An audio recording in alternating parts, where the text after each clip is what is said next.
নমস্কার, আমি সায়নী। ঘরকন্যা সায়নী ব্লগে আপনাদের স্বাগত জানাচ্ছি। আজ রবিবারের সকালটা যেন শুরু হয়েছিল এক অদ্ভুত টান দিয়ে।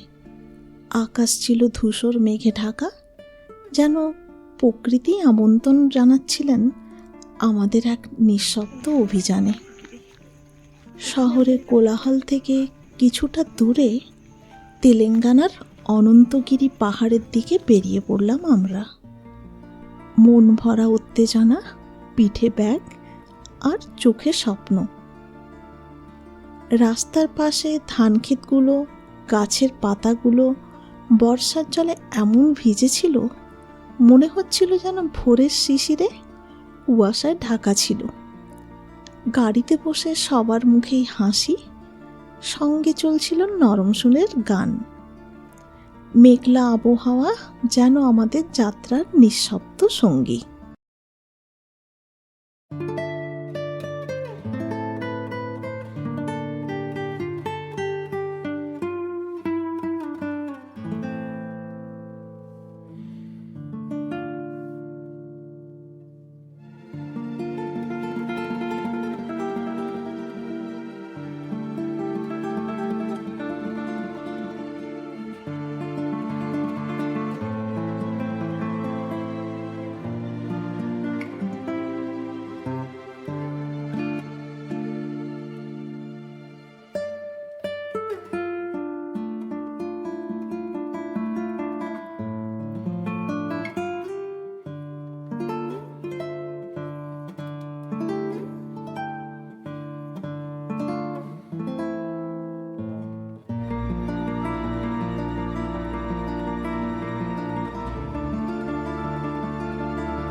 অনন্তগিরিতে পৌঁছে শুরু হলো ট্রেকিং।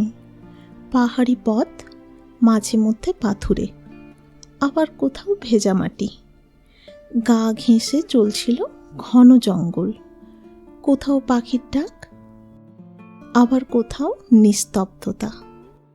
আমরা সবাই হাঁটছিলাম একসঙ্গে, কখনো হাসি, কখনো ক্লান্তির ছাপ, কিন্তু মনে হচ্ছিল একটাই অনুভূতি, প্রকৃতির কাছে থাকা।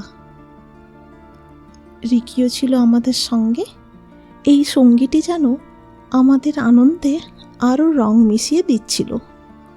ও চঞ্চল দৌড়, মাঝে মাঝে ফিরে তাকানো, যেন বলছে, চলো, আরও কিছু রোমাঞ্চ বাকি আছে।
ট্র্যাক শেষে এক পাহাড় চূড়ায় দাঁড়িয়ে নিচের সবুজ ঢেউগুলো দেখছিলাম।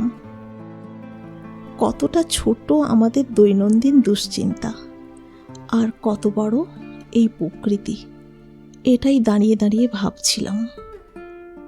অনন্তগিরি হিলগুলি তেলেঙ্গানা রাজ্যের বিকারাবাদ জেলায় অবস্থিত। এগুলি মুসি নদীর উৎস, যা হায়দ্রাবাদের মধ্য দিয়ে প্রভাবিত হয়ে কৃষ্ণা নদীতে মিশে যায়।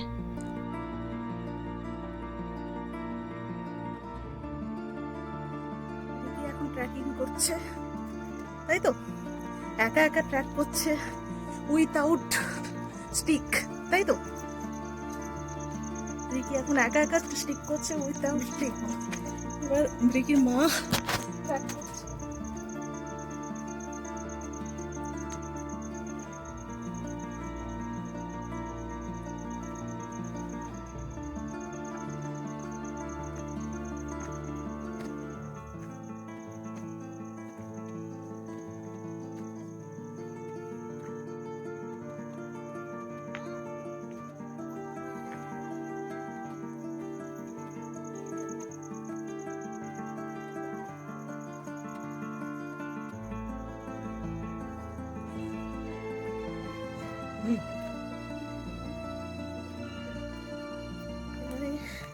রিকি পাপা ট্র্যাক করছে।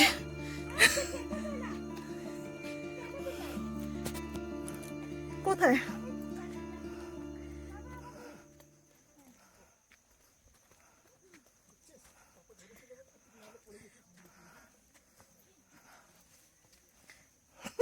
রিকি কেমন লাগছে?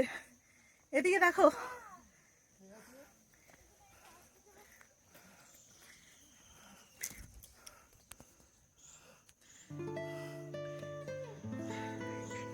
সামান্য এইটুকু ট্র্যাক করতে হাঁপিয়ে পড়েছি, এখনো উঠতে হবে।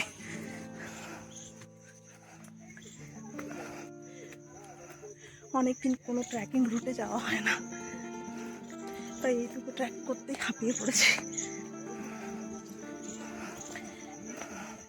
রিকি যখন খুব ছোট ছিল তখন গিয়েছিলাম চোপটা অলি, কিন্তু তারপরে এই ট্রেকিং করলাম, যার জন্য পুরো হাঁপিয়ে গেছি, পুরো হাঁপাচ্ছে। দেখুন জায়গাটা কি সুন্দর। ওরা দুজন উঠে পড়েছে, আমি এখনো উঠছি। আসলে আমি ভিডিও করতে করতে উঠছি তো, তাই লেট হচ্ছে। গাছটির টেক্সচার দেখুন।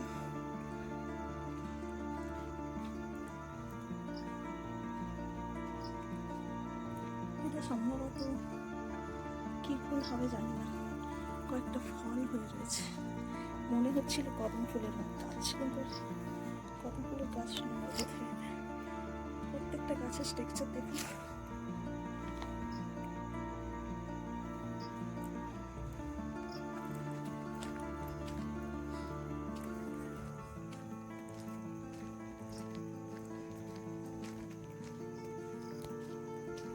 ভালোই লাগলো আপনাদের সাথে শেয়ার করলাম ছোট্ট ঘন জঙ্গল।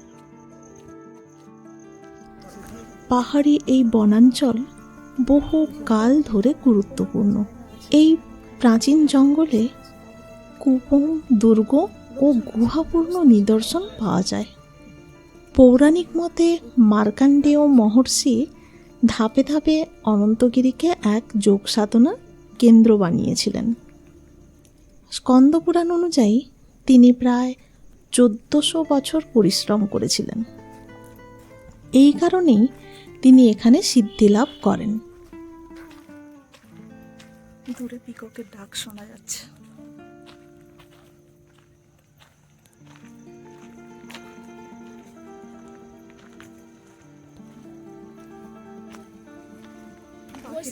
আমাকে দেবে না, ঘোষলা নিয়ে কি করবে, নেস্ট নিয়ে কি করবে, কি এক্সপেরিমেন্ট করবে? একটা বার কিনবো। বার কিনবে? বার ওতে কি করবে বসে? সেই যে ব্যারে আচ্ছা চলো চলো চলো, নেবে। দেখেছো না কত সুন্দর বানিয়েছে, কিন্তু ফেলে দেবে, একটুখানি নিয়ে গিয়ে ফেলে দেবে। এসব জিনিস বাড়িতে নিয়ে যেতে নেই, বাড়িতে নিয়ে যেতে নেই। এই দেখো গাছটা কিভাবে বাঁকড়ে বাঁকড়ে রয়েছে। এখানে একাধিক রাস্তা একই রকমই দেখতে, যেখানে সব রাস্তা দেখলেই মনে হবে যে আমরা হারিয়ে যাব, যেদিকেই যাবো একই রকমই রাস্তা।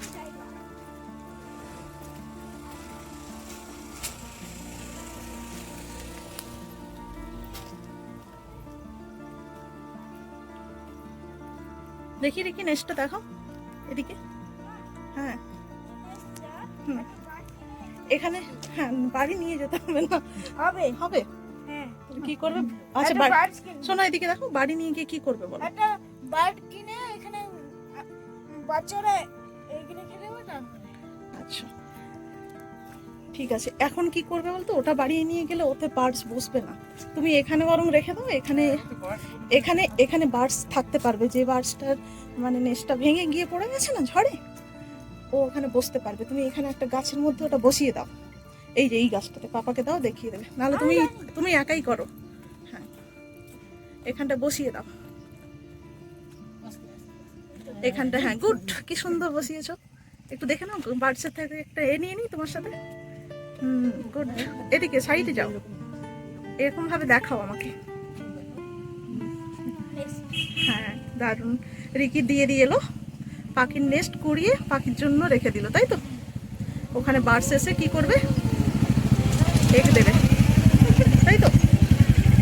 চলো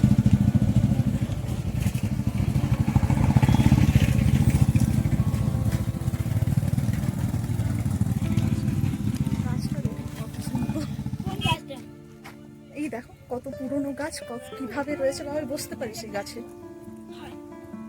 দেখো এই দেখো পাপা বসেছে, তুমি বসে যাও।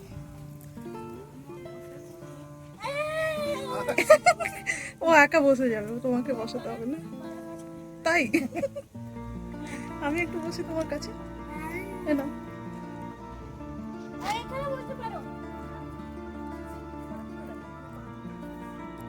প্রতিদিন তিনি গঙ্গা নদীর পবিত্র স্নানে কাশিতে যেতেন ওই গুহাপথ ধরে, কিন্তু একদিন তিনি নির্ধারিত সময় না থাকায় বাইরে যেতে পারেননি।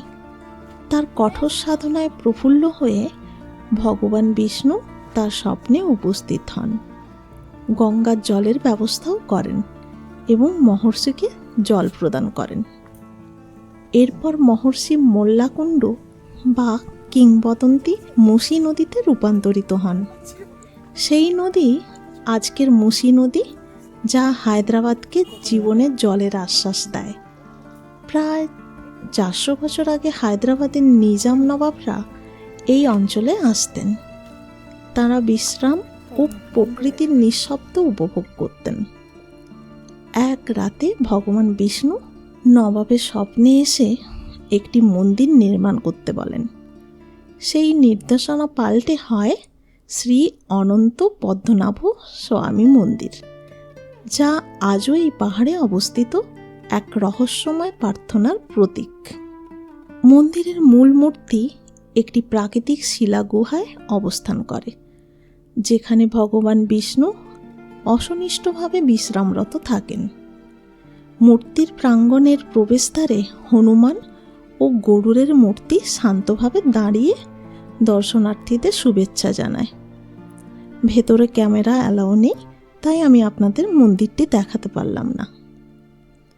স্থানীয়রা আস্থা করেন যে অনন্তগিরির গভীরের থেকে অদ্ভুত জলের উৎস ছুটে যায়, যা কেবল প্রাকৃতিক নয়, অতিপ্রাকৃতিক রহস্যও নিয়ে আসে। বলা হয় ভগবানের দৃষ্টি ও আশীর্বাদে এই জলের ধারা নদীতে পরিণত হয়, যা শতাব্দী ধরে প্রকৃতির অকৃত্রিম রহস্য হয়ে আসছে। অনন্তগিরি নামটা শুধু পাহাড় নয়, অনন্ত অর্থে অনন্তকাল ধরে বিরাজমান এক সত্তা। প্রাচীন কাহিনী বলে এখানে মার্কাণ্ডেয় ঋষি কঠোর তপস্যায় লিপ্ত ছিলেন, যেটা আমি আপনাদের আগেই বললাম। ওই গল্পটি আরেকবার অনেক সহজ ভাষায় আপনাদের শেয়ার করছি। প্রতিদিন কাশী গিয়ে গঙ্গা স্নান করার পর ফের এই জঙ্গলেই ফিরে আসতেন।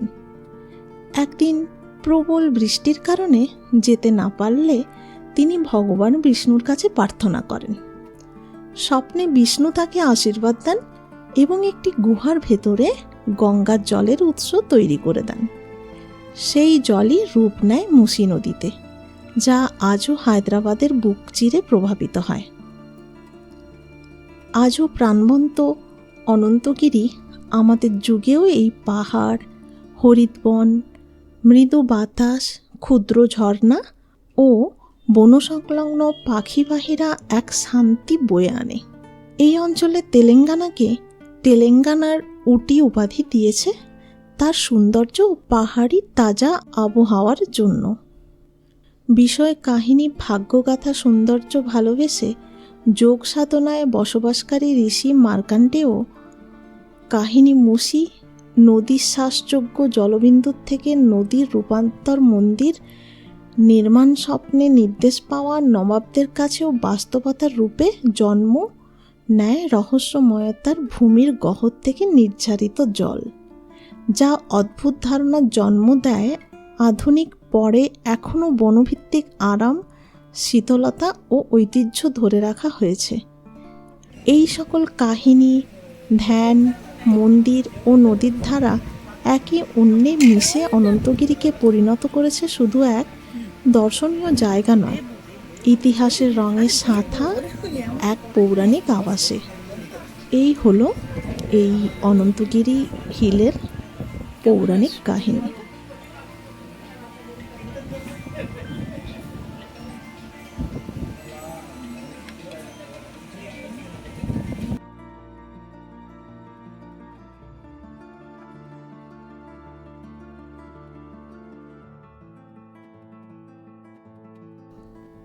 চলুন, পাহাড়টি ঘুরে দেখতে দেখতে অনেক সময় লেগে গেল।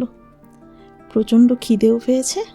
এবার আমরা এই পাহাড় থেকে বেরিয়ে যাব। দুপুরে একটা ছোট্ট রেস্টুরেন্টে থামলাম লাঞ্চের জন্য। খাবার খুবই অসাধারণ ছিল। এমন জায়গায় এসে এরকম মনোরম পরিবেশে বসে চিকেন বিরিয়ানি, বাটার নান, লেমন গার্লিক চিকেন পাওয়া যাবে আমরা তা আশা করতে পারিনি। কিন্তু সেই পরিবেশে সেটা হয়ে উঠেছিল আরও অমৃত। রিকিও শান্তভাবে আমাদের পাশে বসেছিল, যেন ওরও পেট ভরে গিয়েছে প্রকৃতির ভালোবাসায়। এত বেলা হলো ও একবারও বলল না যে ওর খিদে পেয়েছে। ফেরার পথে হঠাৎ শুরু হলো প্রবল বৃষ্টি। গাড়ির জানালার ঝাপসা হয়ে উঠেছিল বাইরের দৃশ্য, কিন্তু আমাদের মন তখনও পরিপূর্ণ। বৃষ্টির ছোঁয়ায় সেই মুহূর্তগুলো যেন চিরস্থায়ী হয়ে গেল মনে। এই দিনটা শুধু একটা ভ্রমণ নয়, ছিল নিজের সঙ্গে, প্রকৃতির সঙ্গে একান্ত সময় কাটানোর এক অনন্য অভিজ্ঞতা। অনন্তগিরি শুধু একটা ভ্রমণের জায়গা নয়, এটা একটা কাহিনীর গন্তব্য, যেখানে ইতিহাস, আধ্যাত্মিকতা, প্রকৃতি আর নিজের সঙ্গে নিজের কথোপকথন একত্রে মিশে যায়। যদি কখনো আপনাদের মন চায় শান্তির একটু ছোঁয়া পেতে, চলে আসুন অনন্তগিরির কোলে। আপনারা যদি অনন্তগিরি ঘুরে থাকেন কিংবা এমন কোনো স্মৃতিময় জায়গায় গিয়েছেন, কমেন্টে জানাবেন আপনাদের গল্পটা। যদি এমন কোনো মুহূর্ত আপনার জীবনেও থেকে থাকে, শেয়ার করবেন আপনাদের গল্পটা। আজকের ব্লগটা এখানেই শেষ করছি। সবাই ভালো থাকবেন, সুস্থ থাকবেন। ব্লগটি ভালো লাগলে লাইক, কমেন্ট এবং শেয়ার করবেন। নমস্কার, আবার দেখা হচ্ছে আগামী ব্লগে।